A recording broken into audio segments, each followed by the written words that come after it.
My name is Susan Miller, and I am 67 years old. I have spent my whole life working as a janitor in a small hospital in Boston, saving every penny, just hoping to keep my old house and afford enough medicine to get by.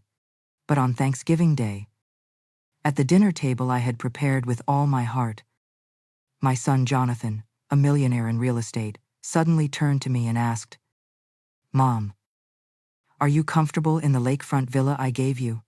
In that moment, I was stunned. A lakefront villa, I had never received anything like that.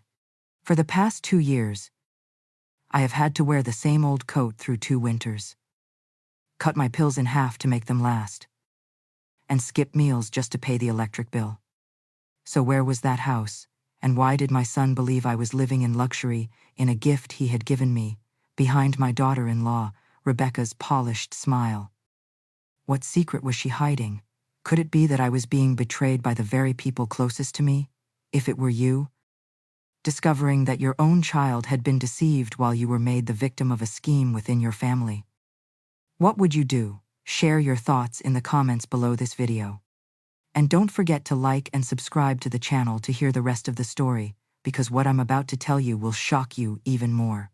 Now, let's go back to that Thanksgiving evening, the moment when every secret began to unravel.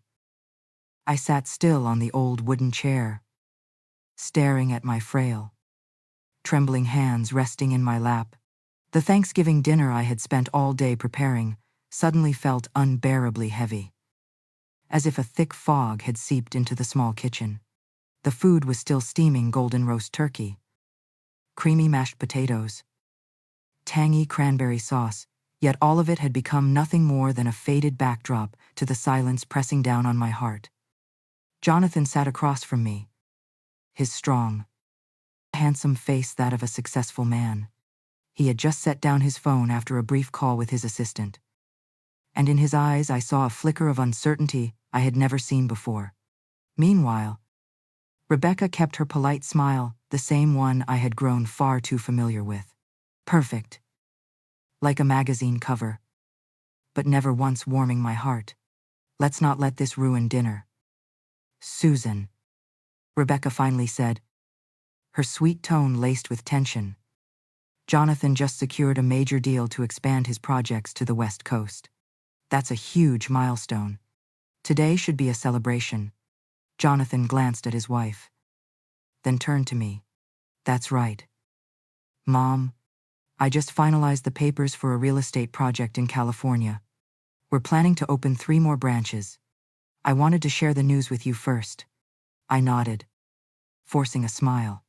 "I'm proud of you, Jonathan. You've achieved more than I ever dreamed of." My voice softened. "But sometimes I wish that success didn't mean the distance between us kept growing wider." He frowned slightly. "Mom, I'm still here. I still call you every week." I stayed quiet, because I knew those rushed calls rarely lasted more than a few minutes, filled only with business schedules and meetings. What I longed for was a real conversation, honest, unhurried, like the ones we used to have when Jonathan was just a boy, telling me everything from his school days to his little dreams. Rebecca cut in, her voice bright with excitement, as if to reclaim the spotlight. "Oh, and by the way, we just got back from Italy.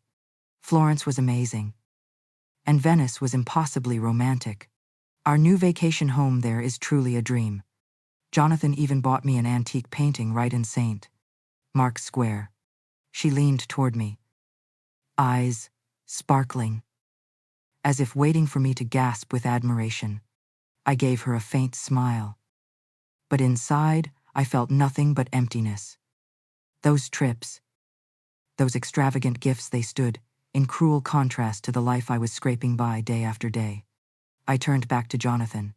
"Son, I don't mean to intrude, but sometimes I wonder, do you ever think about the old days when a simple supper, just a slice of toast and a warm bowl of soup, was enough to make us happy?"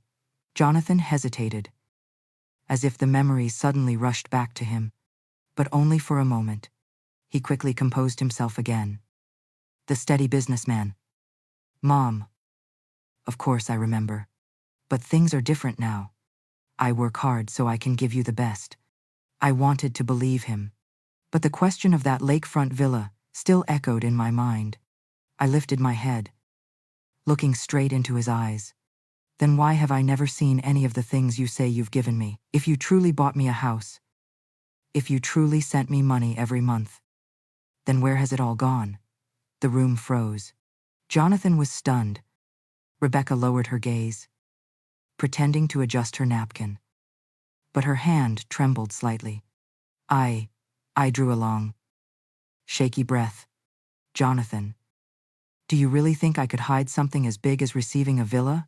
Do you think I could stay silent if you had actually been sending me money, son?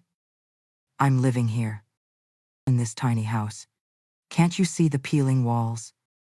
The broken furnace. This old coat that's gotten me through 2 winters. I've never received a thing. Jonathan shot to his feet, his chair scraping harshly against the wooden floor. He stared at me, eyes wide in disbelief. You're saying, you've never received anything at all? I nodded, tears welling up. That's right. For a moment, I watched the color drain from his face. He turned to Rebecca, searching for an explanation. But she only gave a strained smile before standing abruptly. Excuse me. I need to take an important call. The steady click of her heels echoed down the hall, each step stretching out the unbearable silence in the room. I watched her go. And in that instant, a mother's instinct told me something dark was being hidden. Jonathan's voice shook as he asked again, as though he needed one final confirmation. Mom, are you absolutely sure? Not a single dollar, not a single letter. Not one document has come to you in the last 2 years. I met my son's eyes, my own brimming with tears. No. Jonathan. Absolutely nothing. And for the past 2 years, I've asked myself why you never checked. Why you never saw how I was really living. Now I understand you thought I already had everything. The air was so heavy I could hear the ticking of the clock on the wall. Jonathan rubbed his face with both hands, muttering, No. No. This can't be. In that moment, I saw my son unravel. The strong, successful man was suddenly confronted with the terrifying truth hidden beneath his family's polished surface. And I, his aging mother, was caught in the middle of a storm where betrayal could come from the very people we trust the most.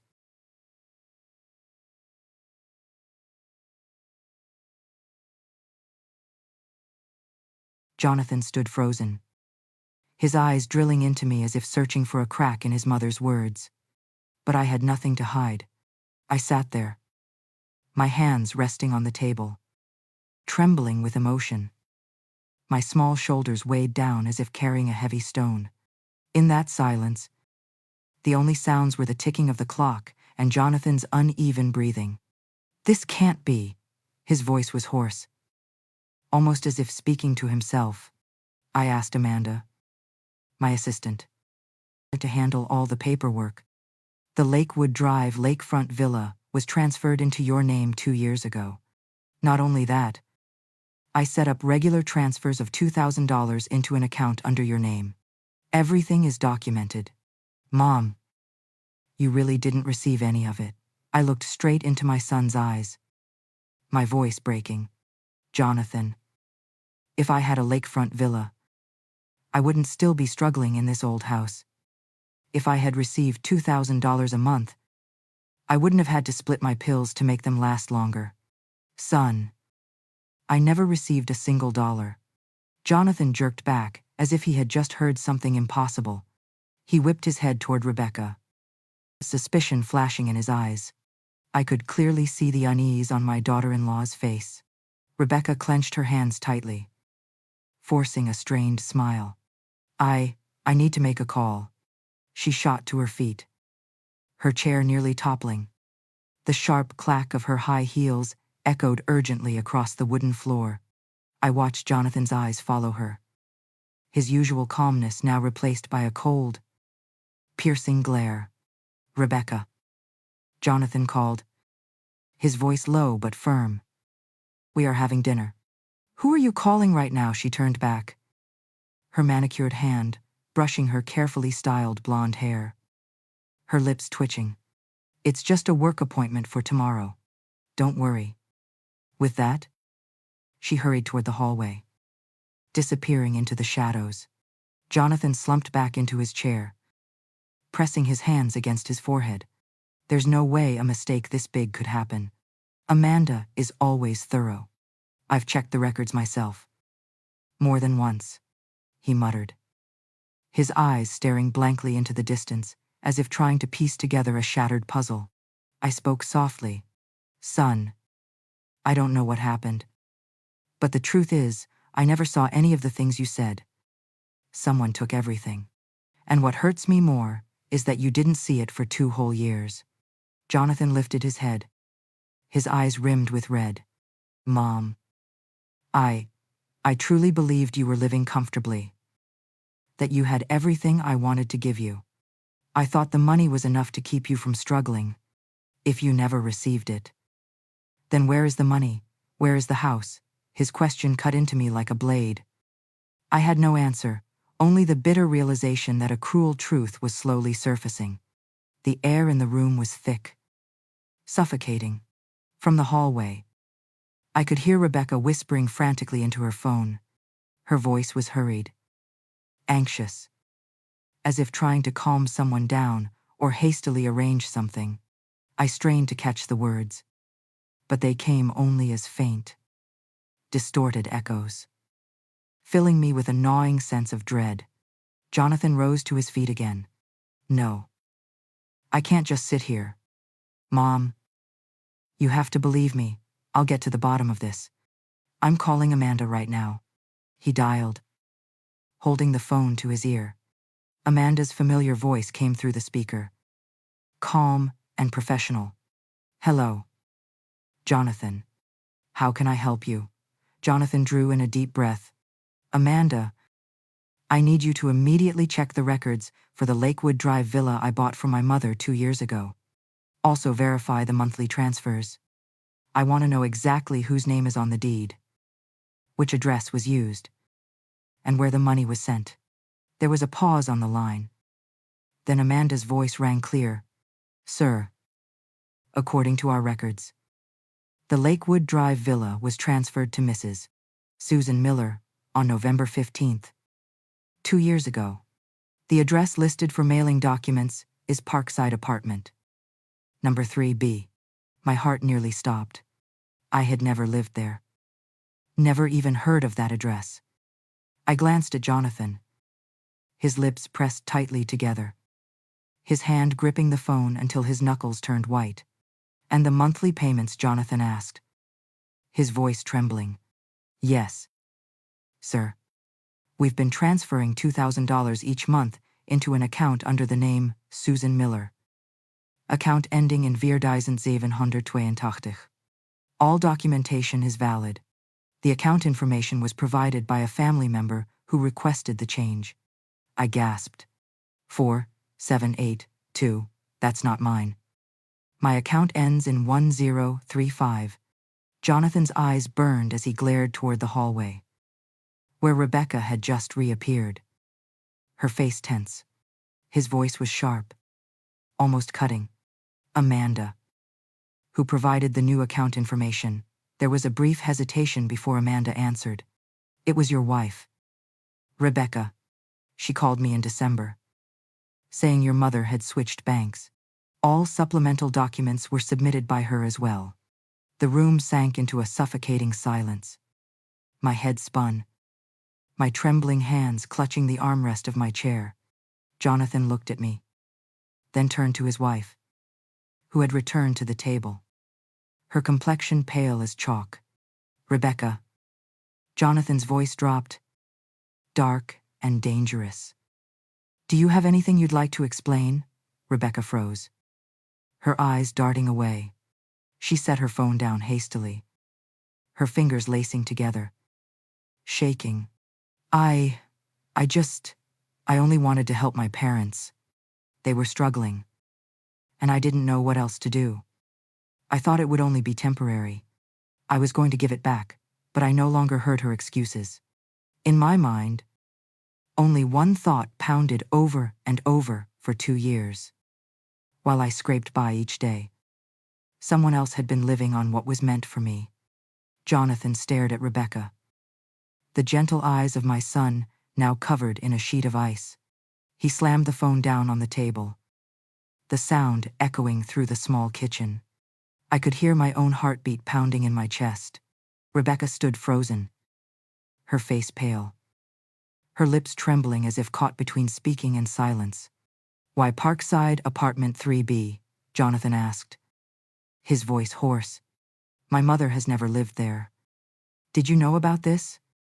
Rebecca, she bit her lip, her eyes darting around, avoiding both of our gazes. A heavy silence stretched out, until Rebecca finally whispered, I just thought my parents needed a place to stay. They lost their home to debt. You were busy. And your mother, what I cut in." My voice strained but steady. "While I wore the same old coat through 2 winters, your parents lived in a new apartment, paid for under my name, while I split my pills in half to make them last. $2,000 a month went into an account that wasn't mine, Rebecca. Do you understand what that stole from me?"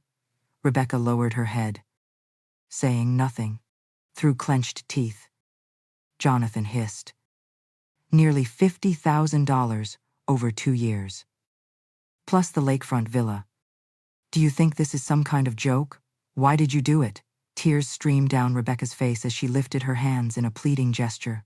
"Jonathan, please, believe me. I only wanted to help my parents. They're old. My father is seriously ill. The medical bills kept piling up. I was afraid you wouldn't agree. So I thought it would just be temporary. I never imagined it would go this far." I looked at her, my heart torn between pain and fury.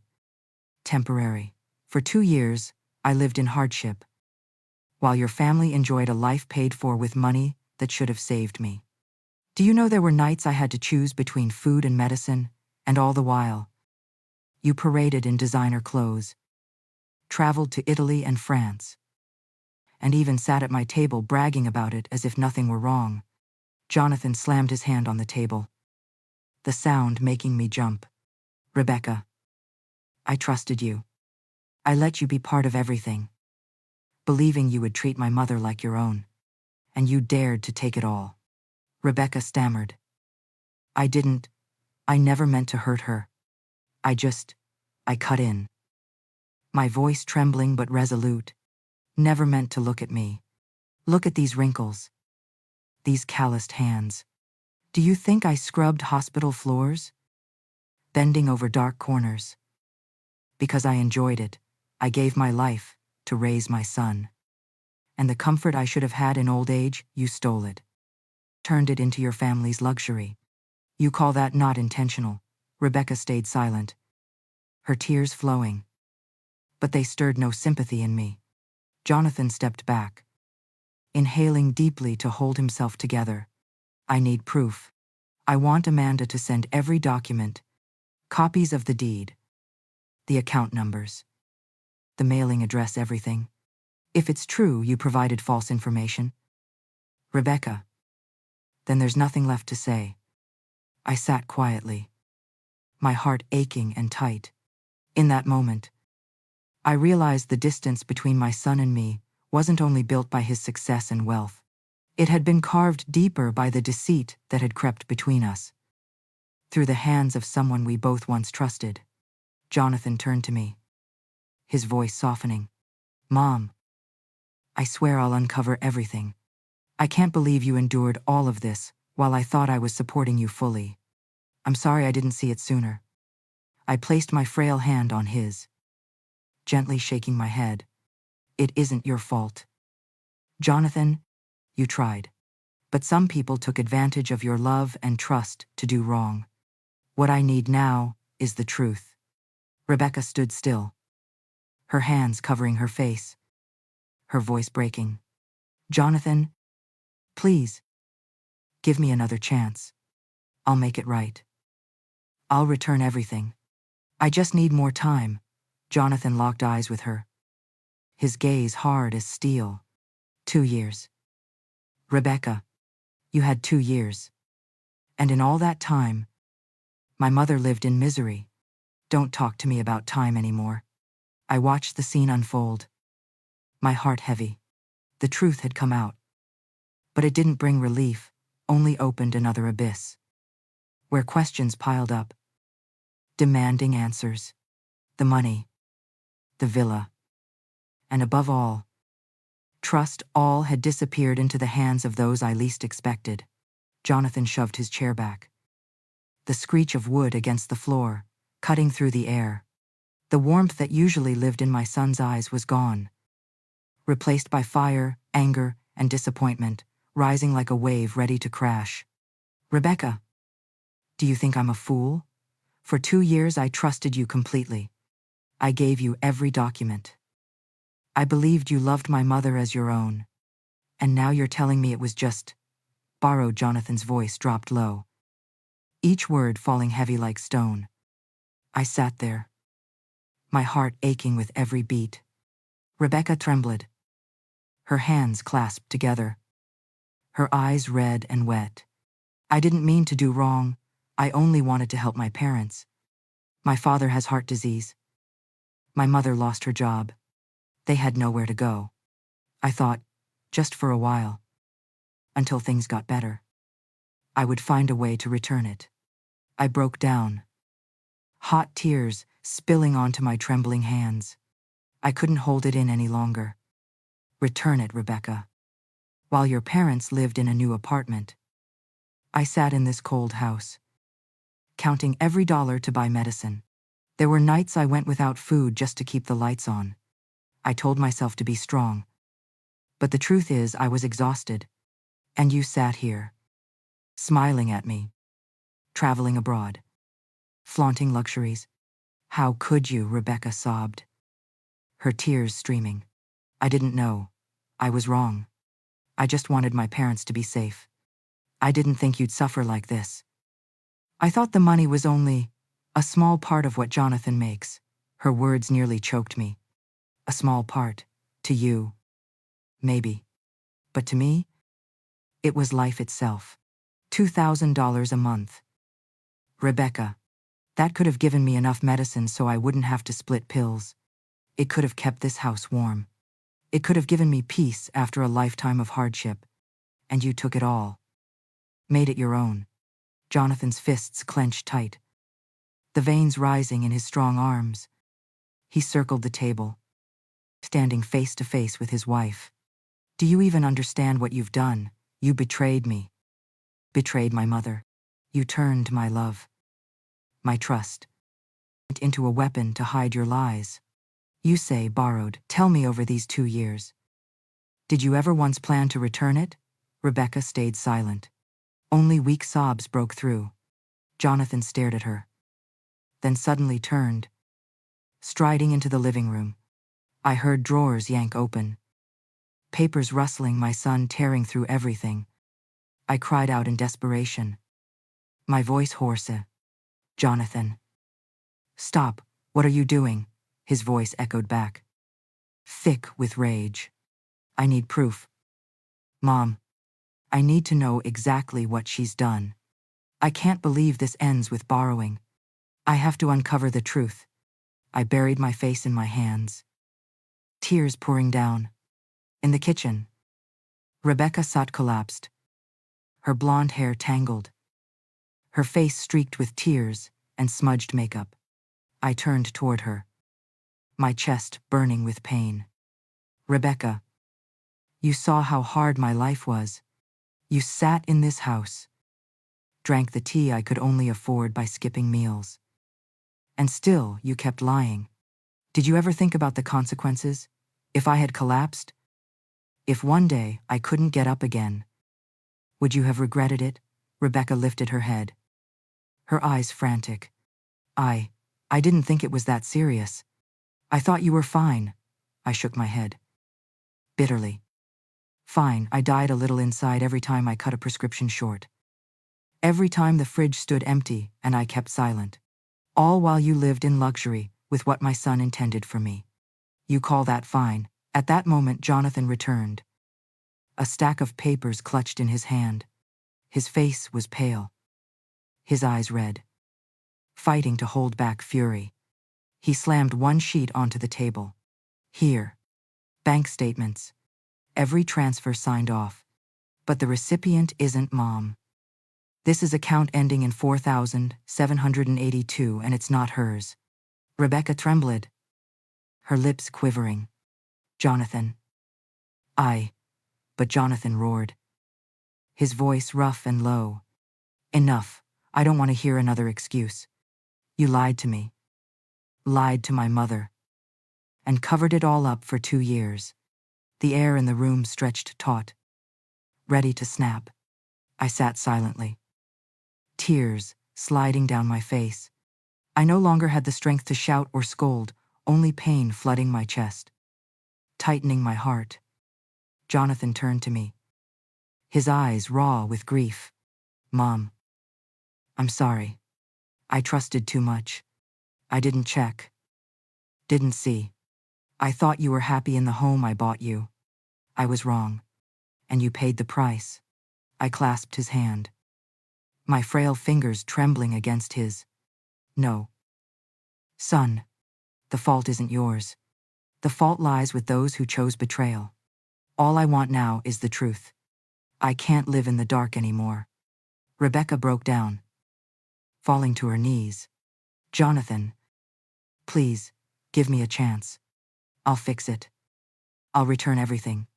But Jonathan shook his head. His voice hard as steel. No more chances. You had 2 years. And in those 2 years, my mother suffered. I'll find justice for her no matter what it takes. I sat watching as my son stood tall. His eyes blazing with resolve.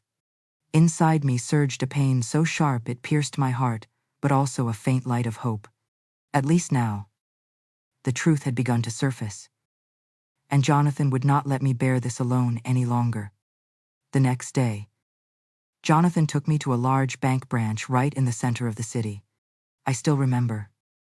As I stepped into the marble-floored lobby, my heart pounded with both fear and dread. My whole life, I had only ever had one small savings account at the neighborhood bank. I had never opened another account. Never signed for a loan. Never used a credit card.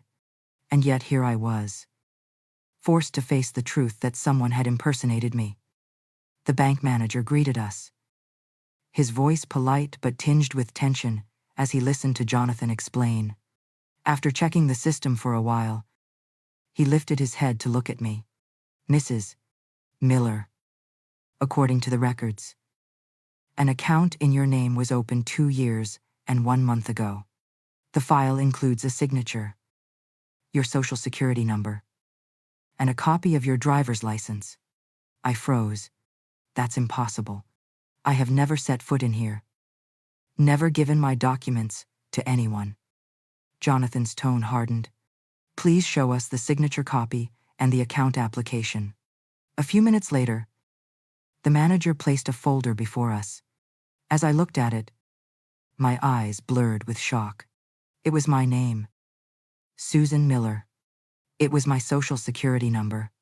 But the signature, I pointed at the page with a trembling finger. That's not mine. I always make a wide loop in the S. But this is just a straight line. This is forged. Jonathan gripped my shoulder. His face tense. So it's clear. Someone stole my mother's documents and opened a fake account. The manager nodded. His voice low. Not just one account. There are also 2 credit cards under your name, with a current total debt of $15,000. My head spun. Oh my God, I have never even held a credit card. How could this happen? Jonathan slammed his hand against the desk. Who did this? We want to know. The manager looked at us sympathetically. By regulation, I can only say that all the documents used to open these accounts were valid. There are photos, signatures, and matching personal information. He paused, then added, "And one more thing. You are currently under review by the IRS. There are 2 years of tax returns filed under your name, reporting income from the monthly transfers. But they weren't declared correctly. These false returns were filed from a different address. Not your home." I felt ice run through my body. "The IRS thinks I'm evading taxes." Jonathan's jaw tightened, his face like stone. "Rebecca," he growled, fury flashing in his eyes. But just then, the manager flipped to another page. According to the record, the person who personally submitted the supplemental documents 2 years ago was not Rebecca. Here is the log. The name listed is Linda Parker. I went numb. That name stabbed straight into my heart. Linda, my own sister. The one who held my hand through hardships when we were children. The one I had trusted most after my husband died. Jonathan's eyes widened. "Linda, Mom. Could it be?" I shook my head over and over, tears streaming down my face. "No. Impossible. Linda would never do this to me. She's my sister. Jonathan. We grew up together, splitting a single loaf of bread when we were poor. I don't believe it. But the truth lay there on the paper before me, with the forged signature and the cold words, submitted by Linda Parker. Jonathan's fists tightened. We need to confront her immediately. If she really helped Rebecca, I won't forgive it. We left the bank, my heart sinking like a stone. The wind outside bit with cold. But colder still was the feeling of betrayal by my own blood. I sat in the car, staring out the window. Memories of Linda flooding back.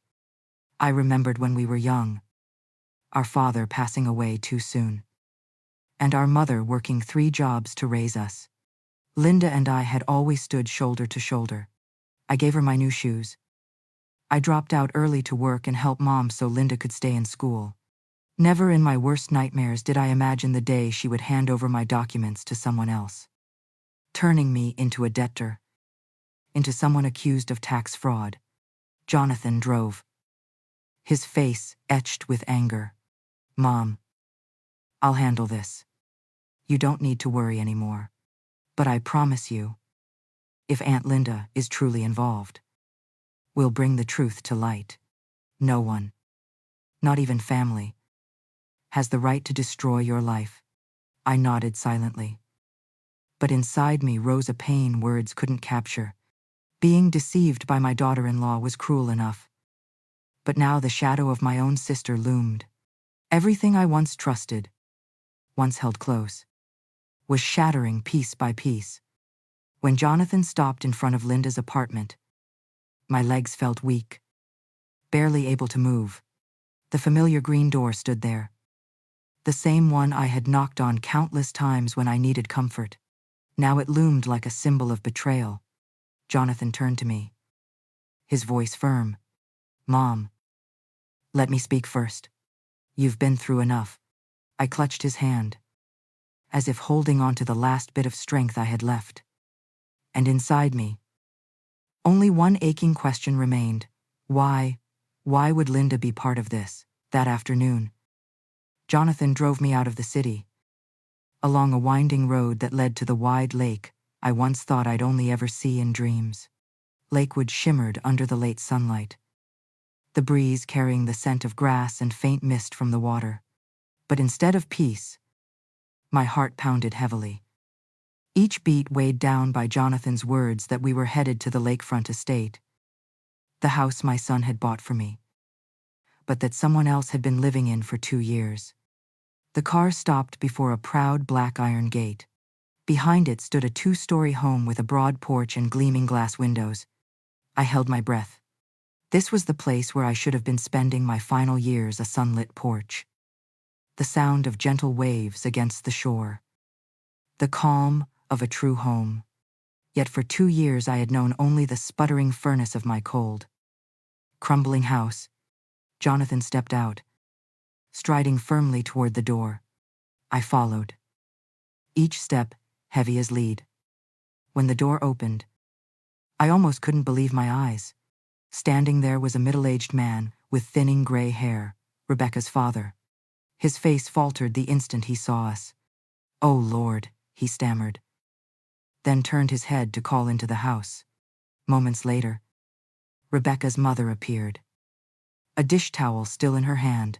And then, I saw Linda, my sister Linda, wearing an old sweater, her hair loosely tied back.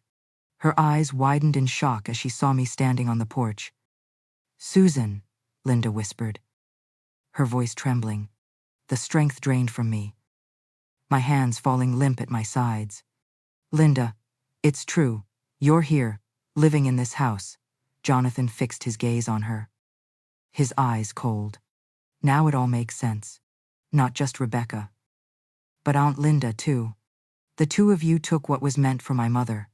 Linda collapsed into a chair by the door, burying her face as sobs broke loose. "Susan, please listen. I never wanted to hurt you. I only wanted to save my son. He fell into drugs, buried in debt. Without money, he was going to die. I panicked. I didn't know what else to do. Rebecca promised to help. And I gave her your documents." Her confession struck like lightning. I staggered, clutching the doorframe to keep from falling. "Linda, I trusted you. I shared half a loaf of bread with you when we were children. I gave you new shoes when we had nothing. And this is what you did. You stole the very means of my survival to rescue your son's weakness. What went through your mind when you looked at me wasting away?" Still calling you my sister Linda broke down, falling to her knees before me. "I'm sorry, Susan. I was desperate. I thought it would just be for a while, that I'd return it all. But things kept spiraling. I couldn't escape anymore." I shook my head, tears streaming. My heart cracked once more. The betrayal came not just from a daughter-in-law but from my own blood. Jonathan stood tall, his voice sharp. "There is no excuse for this. No one has the right to steal my mother's security. Not even in the name of family. Aunt Linda, you betrayed your own sister. And Rebecca," he turned to his wife, who had just stepped out of the living room, her face pale. "You deceived me. And this whole family. I trusted you. And you turned love into a weapon." Rebecca stepped forward, trembling, her hands clasped. "Jonathan, please. I did it all to help my parents, to keep them from being homeless. I love you, I don't want to lose you." But Jonathan cut her off, his voice like a blade. "Love, love, that turned the money meant for my mother into a home for your parents. Love that left her splitting pills in half while you traveled Europe in designer coats. That's not love. That's betrayal." I sank into a chair, my face wet with tears. Inside, trust shattered into pieces, leaving only a hollow space no one could fill. I felt as though I'd been pushed into a bottomless pit by those closest to me. Jonathan stepped forward, his voice cold enough to chill the room. "Both of you will face the consequences. I will not let my mother suffer one more second." The room thickened with silence. Rebecca's parents lowered their heads, unable to meet my eyes. Linda knelt at my feet, sobbing uncontrollably. Rebecca stood frozen, tears slipping down her face. But her eyes shone with fear, knowing her lies had reached their end. I clutched my chest, gasping for breath. My heart felt torn by two blades, one from a daughter-in-law who once promised to treat me as her own mother, and one from a sister who once held my hand through hunger and hardship. Jonathan placed a firm hand on my shoulder, gripping it tight. His voice rang out, deep and resolute. "Mom, let me handle this now. I will bring everything into the light. No one will ever take advantage of you again." I looked at my son through blurred eyes, and in the midst of my sorrow, a faint thread of hope stirred. I knew. no matter what. Jonathan would not let me fight this battle alone, but the pain of betrayal from both sides remained, burning like a wound that refused to heal. In the weeks that followed, everything moved faster than I could have imagined. Jonathan hired a skilled lawyer, and a full financial investigation team was brought in to comb through every document, every bank statement. Each time I looked at the thick stacks of files piled on the old dining table in my small house, my chest tightened. They were proof of the 2 years stolen from my life, years that should have been peaceful, but instead were filled with poverty and humiliation. The first court hearing took place on a cold winter morning. I sat in the victim's row, trembling like a leaf. Rebecca entered the courtroom in a gray coat, her pale face stripped of its former pride. The flashes of the reporters' cameras made her squint, her hands lightly shackled in front of her. I saw her glance at Jonathan, her lips quivering as if to say something. But Jonathan turned his face away with icy silence. The prosecutor read the charges, each word stabbing into me like a needle. Financial fraud, identity theft, unlawful use of personal documents, asset misappropriation. My ears rang. My heart ached and clenched. So it wasn't just borrowing as she once claimed. It had been a calculated scheme, carried out over 2 years, feeding on my suffering. When the judge announced the sentence, 2 years in prison, I sat still. I felt no triumph, no joy, only a heavy emptiness inside me. Rebecca wept, begging for forgiveness. But I had nothing left to give her. Trust had already been broken, and those tears carried no weight for me. Linda's case was different. My sister was charged with a lesser offense, assisting and providing personal documents. Her lawyer pleaded for leniency, citing her desperation over a son lost to addiction and buried in debt. In the end, the court handed down a suspended sentence with partial restitution. When the verdict was read, Linda turned to me, her eyes brimming. "Susan, I'm sorry." I turned away. The apology was too late. I had lost a sister. It lost the trust I thought would last a lifetime. Jonathan, meanwhile, was more resolute than ever. He filed for divorce immediately after the first trial.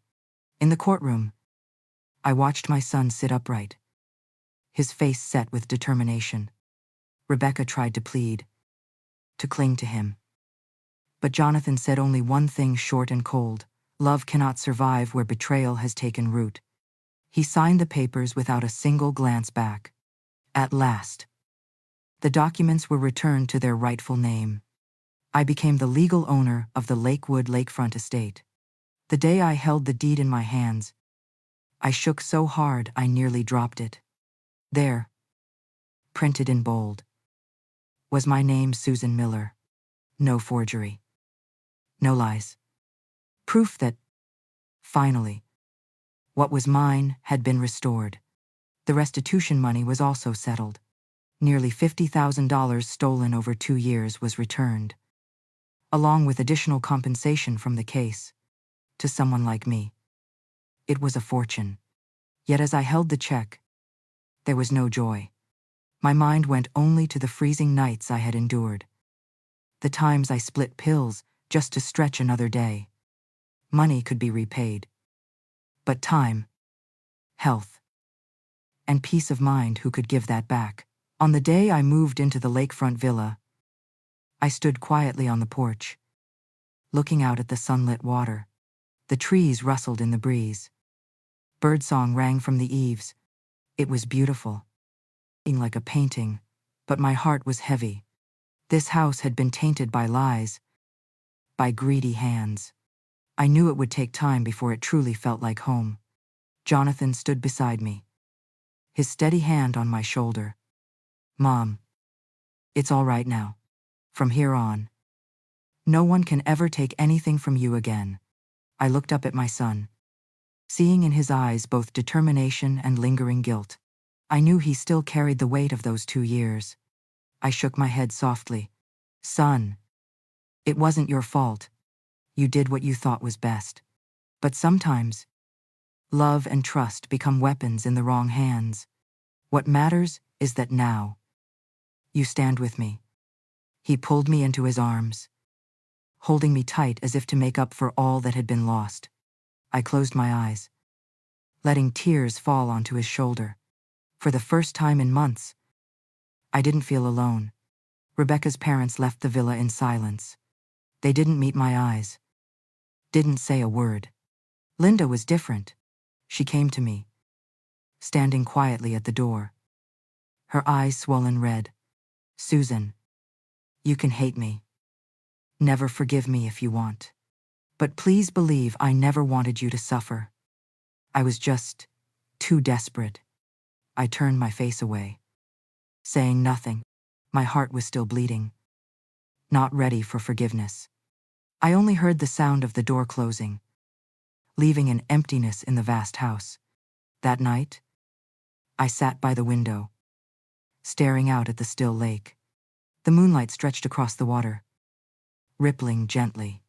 I thought of all that had happened: betrayal, loss, tears, and of the justice that finally came. Rebecca paid with her freedom. Linda paid with the loss of family. And I paid with 2 stolen years of my old age. But I also reclaimed my dignity. And the truth. In that moment, I knew the road ahead would not be easy. But at least now, I no longer had to bow my head and live in the shadows. A year has passed since the trial came to an end. My life feels like it has turned to a new page, though the old scars still linger somewhere deep in my heart. Now, I live in the lakefront villa at Lakewood, a place once shadowed by lies, but slowly becoming my true home. Every morning, when I open the glass doors to the porch, I see the vast lake shimmering in the early sunlight. A thin mist rises from the water, mingling with the sound of birdsong, and I feel as though I'm living inside a peaceful painting. I planted rows of roses by the porch, each bloom that opens, releasing its soft fragrance, reminds me that even after storms, beauty can still be found. Jonathan has changed so much. My son is no longer the man consumed only by meetings and contracts. Now, he visits often, never in a rush. Sometimes just to share a cup of tea in the afternoon. Sometimes to sit quietly on the porch with me, listening to the wind and watching the sunset stain the lake red. One summer evening, as we sat together on the bench outside, Jonathan spoke slowly. "Mom, I still feel guilty for not protecting you sooner. I'll never forget the 2 years you suffered." I laid my hand gently on his strong one and shook my head. "Son, I don't blame you. You did what you thought was best. What matters is that, in the end, you saw the truth and stood by me." Jonathan bowed his head, emotion shining in his eyes. "I promise. From now on, you'll never have to live in hardship or loneliness again. I want to give you my time, not just my money, but my presence." Those words brought tears to my eyes. For all these years, I never needed extravagance, only genuine love from my child. And now, I finally have it. At night, I often sit by the window, the moonlight silvering the lake's surface. In the quiet, I think of all that has passed: the cold nights in the old house, the pills split in half, the meager meals. I think of Rebecca, of Linda, faces once dear, now tied to my deepest wounds. Sometimes the pain returns, tightening my chest, but then I remind myself it was their betrayal that revealed who truly stood by me, who gave love without conditions.